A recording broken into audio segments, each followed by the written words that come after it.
Viens voir ce que je fais pour mon gazal. Ça sert à rien de sonner l'alarme. Personne viendra, tout le monde s'est fait la malle. Faut la payer, la pierre tombale. Tu payes pour coffrer ta dépouille. Mon costard sert qu'aux funérailles. En dessous j'ai mon gilet pardouille. J'ai gardé toutes mes habitudes. J'ai un niveau dans les études. Je sors seulement pour faire ma pub. Enfin seulement pour faire toutes mes récup. Je la connais bien la saison rude. C'est elle qui m'a donné des rides. C'est elle qui a formé ma répute. L'air de la lame transforme les hommes en pute. Bonsoir Raph. Ça fait super plaisir de te rencontrer, ça fait un moment qu'on te suit. Donc pour ceux qui te connaissent pas, est-ce que tu pourrais te présenter? Bon ben on va essayer de faire ça correctement. C'est vrai que on va dire que il n'y a pas beaucoup de personnes qui me connaissent. Alors, Lapsolaps, bah c'est pas venu comme ça. À l'origine c'est Lapin. D'accord. Il y a des personnes qui m'appelaient Laps, d'autres Lap, d'autres Pearls, d'autres Pela, d'autres ce que tu veux, d'autres Lapso. Ouais, comme ton logo, on avait pu voir effectivement. Voilà. Donc après, ça a fini en nom, prénom, Lapsolaps. Je suis dans le délire musique, son, je veux dire, je suis bercé à ça. Et mes voix, je les ai posées concrètement quand? Peut-être la première fois de ma vie en 97. Sur un projet qui est déjà sorti. Le 19 sort de l'ombre. Voilà. Le secret est percé. Donc là, en ce moment, tu prépares un mixtape qui va bientôt sortir qui s'appelle la Ghost Tape. Est-ce que tu peux nous en parler un peu plus? C'est un projet avant d'amorcer l'album qui est concrètement fait, ça fait un petit moment. Qui a été avorté par divers faits. Bref. On va dire les années sont passées. Maintenant, on ne peut pas envoyer l'album directement. En même temps, on va l'annoncer par un petit projet de 10 titres qui s'appelle justement Ghost Tape et sur lequel on fait un petit résumé de ce qui va se passer après. Okay. Ouais. Donc ça fait un moment que tu es dans le rap. Yes. Donc tu devais nous offrir il y a quelques années déjà un album donc, dont les featuring étaient les Bone Thugs Harmony, Capone Noreaga, Bishop Lamont. Donc c'était des artistes qui étaient des poids lourds vraiment pour un premier album. Est-ce que tu peux nous expliquer donc le retardement de cet album qui devait sortir? Ah, alors là, c'est un peu long. Mais on va essayer de faire vite. Non, pas de problème. Dis-moi tout. On a commencé l'album Fonctionnaire de la rue, concrètement c'était en 2009. On a commencé on va dire vraiment début 2009. À l'origine de ce projet, on est avec Fred le magicien, Fred Dudoué, et diverses équipes. En fait, diverses équipes, il y a qui? Il n'y a que ITMJ, tu vois. Je sais pas si tu connais, bon bref, c'est un éditeur de musique qui fait bien ses trucs. Il a divers compositeurs. J'ai fait appel à lui pour quelques tracks. En même temps, le reste des tracks, à 95%, c'est Fred qui les a fait. On a bossé que des feats Quinry. Ouais, c'est vrai, Bishop, Bone Thugs, Capone Noriega, Black Violin. Aussi, c'est un feat musical, mais a tenu à le faire avec Beatdown et compagnie. Ça s'est franchement super bien passé. On a fait ça sur une pige. Ça devait sortir en 2010, fin d'année. On a masterisé au State, c'est Bernie Grundman qui a fait le truc, tu vois. Et moi je pouvais pas y aller, donc c'est Fred qui est allé là-bas, tu vois. Dès que le projet il était à terme en fait, il m'est arrivé une couille. Une couille qui m'a coûté beaucoup d'années d'absence, mais pas forcément un handicap. J'ai eu pas de la musique, ça m'handicape pas. Tu vois. Et voilà, là ça fait plus ou moins 6 mois que je suis dehors. Ben, pour commencer les choses correctement, on commence par Ghost Tape. Donc effectivement, même pendant que tu étais absent entre guillemets, il y avait Skyrock qui t'avait interviewé à ce moment-là via internet, concrètement, on avait vu des images. Là concrètement, il y a un espèce d'engouement qui se passe autour de ce projet, il y a quelque chose qui se passe concrètement autour de toi, est-ce que tu pourrais nous l'expliquer? Ah mais ça, on est en France. On serait dans un autre pays, ça serait passé avant. En France, il faut le temps. Tu vois, je marche avec ce temps-là. pour l'instant. Mm. Tu vois. Après, voilà, vaut mieux peu de personnes vraies que beaucoup fausses. Tu vois ce que je veux dire? Et on fait avec. On n'a pas besoin de plus en fait. Tu vois ce que je veux dire? Et voilà. Donc quand tu es revenu, tu as marqué le coup avec un clip. Donc tu es revenu avec La Cage. Le clip est visionnable sur YouTube. Est-ce que tu peux nous parler un peu de l'histoire de ce clip? C'était une perme en fait, ce clip. C'était c'était lors d'une perme que j'ai eue pendant mon incarcération qui s'est passée de 2010 à 2014. Mhm. On m'a donné une perme de 12 heures pendant laquelle j'ai pu aller 4 heures au studio. Bon, Tu as sacrifié 4 heures pour ta journée de liberté pour aller en studio enregistrer un track. bah, tranquille, j'ai eu le temps, tu sais, nous autres, je suis pas tout seul, hein. Mhm. Tu sais, j'ai des frelons avec moi du matin au soir, toute ma vie. Moi, je suis avec eux. C'est-à-dire, tu sais, à ce moment-là, j'étais relayé archi bien. J'ai eu le temps de voir ma famille, j'ai eu le temps de voir l'essentiel en fait. D'accord. Et comme le studio pour moi à ce moment c'était essentiel pour préparer ce qu'on faisait là, Mhm. et qu'on avait le moyen de le faire dans le rush et avec efficacité, avec des bonnes méthodes, avec les moyens de le faire. Donc on a fait ça bien. On est venu là, bon en 4 heures on a fait quoi? 2 tracks et un clip. Ah, c'est- 2 tracks, un clip, c'est pas des tracks qui sont perfects pour moi, tu vois, c'est des tracks rapides, c'est des freestyles. Mais voilà. Il fallait que tu offres quelque chose donc, aux Ouais. gens qui t'écoutent. Bah, en même temps, j'étais incarcéré un long moment. Et les personnes en question, je les avais en parallèle. Tu sais, je parle avec eux via les réseaux sociaux, etc. Donc après, c'est normal, ça donne envie de leur donner un peu de contenu et un peu d'image, un truc, quoi. Tu vois, ce que je veux dire? Mhm.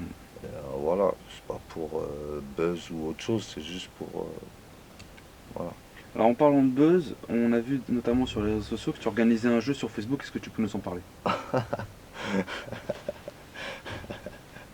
C'est quoi? C'est la millième fois qu'on me demande c'est quoi le délire.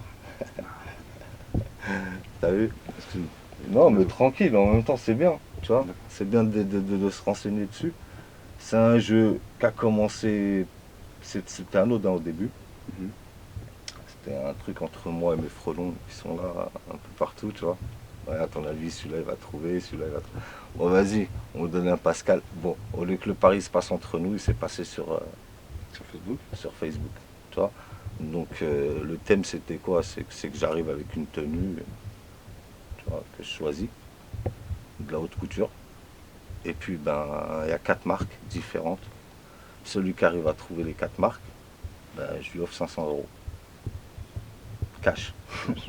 Voilà, il n'y a pas d'obligation de jouer, il n'y a rien à payer pour jouer, il n'y a rien. Tu viens sur Facebook lundi soir, d'ailleurs on est lundi, on a du retard dessus, on devait l'envoyer aujourd'hui là. Et voilà, celui qui trouve ou celle qui trouve, on lui donne ça, même il habite loin, on l'a déjà fait, on a envoyé des mandats par la poste, hein, tu vois. Et voilà, après il y en a, ils disent ouais, non mais c'est pas vrai, c'est leur connerie à eux. Et moi, plus, c'est pas à eux que je fais plaisir, D'accord. c'est eux qui me font plaisir quand ils disent ça. Tu vois. Donc ouais, effectivement, donc à la base ça partait d'un jeu, donc t'as pas besoin de ça entre guillemets pour qu'on parle de toi à la base. Le buzz, Ouais, c'est pas programmé, genre on va faire du buzz ou je sais pas quoi. Hmm. Non, non, non, c'est juste un truc entre nous. Bah, après, on se retrouve à je sais pas combien de personnes qui s'en mêlent ou qui regardent ou qui jouent et tout. C'est cool, c'est cool, c'est cool. Respect pour tout le monde en même temps, tu vois. Parce que voilà, t'as vu, ça leur coûte rien, en même temps ça fait rigoler parce que ça, tu sais, il y a beaucoup de com. Ça crée un petit réseau, un petit forum, un petit. Les gens se retrouvent entre eux, ils apprennent à se connaître. Il y en a, ils se connaissent même pas. Tu vois, à la fin, par rapport au jeu, ils s'ajoutent sur Facebook, tu vois. Tu vois, c'est tout con, mais c'est bien, tu vois. Et Et après, bon, il y en a qui gagnent. Et tu sais, le plus bizarre, le truc le plus bizarre, c'est que c'est des jeunes qui ont 18, 19 piges qui gagnent. Alors que c'est pas censé se passer comme ça. Normalement, c'est des personnes qui sont plus âgées, Qui qui connaissent connaissent vraiment voilà. la mode, la culture, entre Voilà. guillemets. Et comme bon, dans le délire, je laisse des indices et tout. C'est des personnes impliquées. Tu sais, ils sont là, ils regardent le machin, ils suivent les indices, tu sais, ils scrutent les messages. À la fin, même s'ils ne connaissent pas, ils vont finir par connaître déjà. Ils en apprennent sur la haute couture. Et deuxièmement, ils gagnent des thunes. Et troisièmement, ils passent leur temps, ils rigolent. Tu vois. C'est vrai que la haute culture s'est vachement démocratisée de nos jours. En tout cas, il y a de plus en plus de jeunes qui en portent. Voilà. C'est quelque chose où tu te complètes dedans, vraiment le style vestimentaire, la marque, les marques italiennes, etc. Tu te complètes dedans en général. C'est un kiff en soi. Bah, la marque, c'est le style, il est mondial. T'as vu, s'il y a un truc que j'aime, bah, je le porte. Tu vois, les Italiens, ils sont loin devant parce que voilà. T'as vu, la haute couture française, c'est pareil. C'est parce que voilà, les défilés, il n'y a que. Mais si tu laisserais l'opportunité à différentes cultures ou différentes personnes même, juste des jeunes entrepreneurs, tu leur laisserais l'opportunité de s'exprimer ou leur ouvrir la porte. Une seule porte, juste une porte. Tu vois, même pas les portes, une porte. Tu leur ouvres une porte, tu vois, mais jamais de la vie. Tu vois. Parce que je trouve que de nos jours, avant, ouais, tu pouvais parler mode, c'était ouais, c'est fermé, c'est un milieu tabou, tout. C'est un milieu qui voilà. Mais maintenant, non. Tu vois. Mode, normalement, voilà. Je voudrais en revenir un petit peu à ton rap. Donc à l'époque, tu allais nous offrir effectivement voilà, des featuring avec des rappeurs, entre guillemets, qui écoutent les connaisseurs. Quelle est l'approche que tu as par rapport vis-à-vis du hip-hop américain en général, par rapport vis-à-vis aussi du hip-hop français? Déjà, si je fais du rap ou si j'écoute du rap, ça a toujours été du Quinry en premier. Tu vois, il n'y a pas eu de second parce qu'il n'y a pas de français dans mon registre. Ils sont loin devant. Non, même pas, j'écoute même pas du tout le français. Donc, il n'y a que le Quinry. Et quand je dirais le Quinry, c'est que ça commence par la soul. Après, on arrive au rap. Tu vois. Mais voilà, après, il y a différents rap au State. Et, je connais tous les registres, du moins les 90%. Et voilà, tu vois, tous les fonds, tout ce que tu veux. Et je respecte toutes les formes, tous les fonds. Et c'est ça que j'écoute. Je suis nourri à ça. Là, je rentre dans une caisse où je veux passer du bon temps, où je rentre même chez moi ou je sais pas quoi, je vais pas écouter du français. Même de la variette, j'en ai rien à taper. Tu vois ce que je veux dire? Je préfère un morceau soul, c'est 10 fois mieux que de la variette. Donc vraiment ouvert musicalement à la base. Ouais, voilà. Après, j'écoute tout. Tu vois, un bon morceau de variette, je dirais ouais, celui-là il passe. Mais c'est pas mon registre, c'est pas mon registre. Point là. Hip-hop américain, d'accord. Voilà.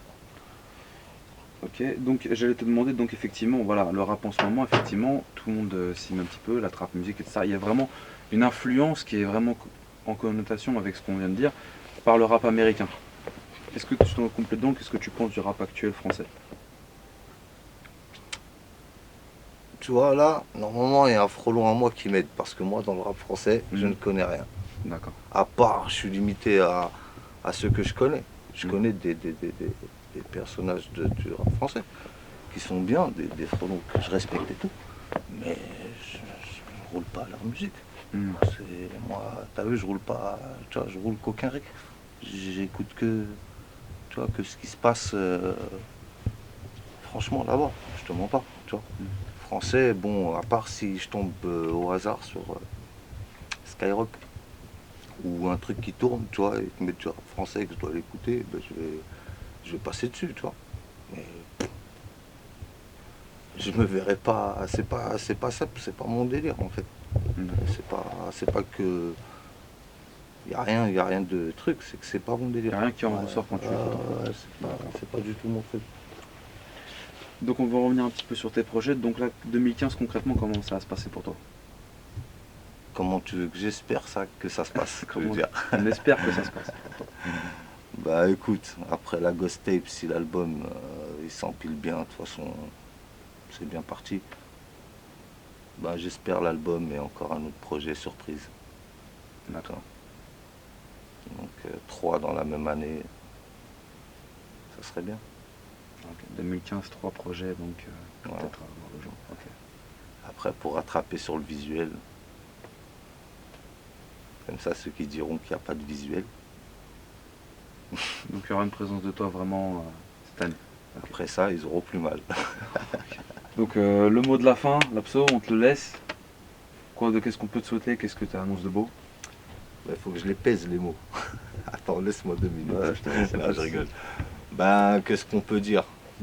Déjà, espérons, Inch'Allah, que tout se passe dans les règles, on va dire, que tous les projets sortent en temps et en heure, déjà. Mais après, on laissera le public juger. T'as vu, apparemment, ça se passe comme ça ici. Donc, on laisse les gens dire ce qu'ils pensent.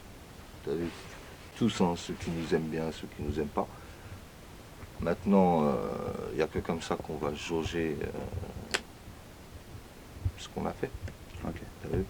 Après, j'attends rien en retour.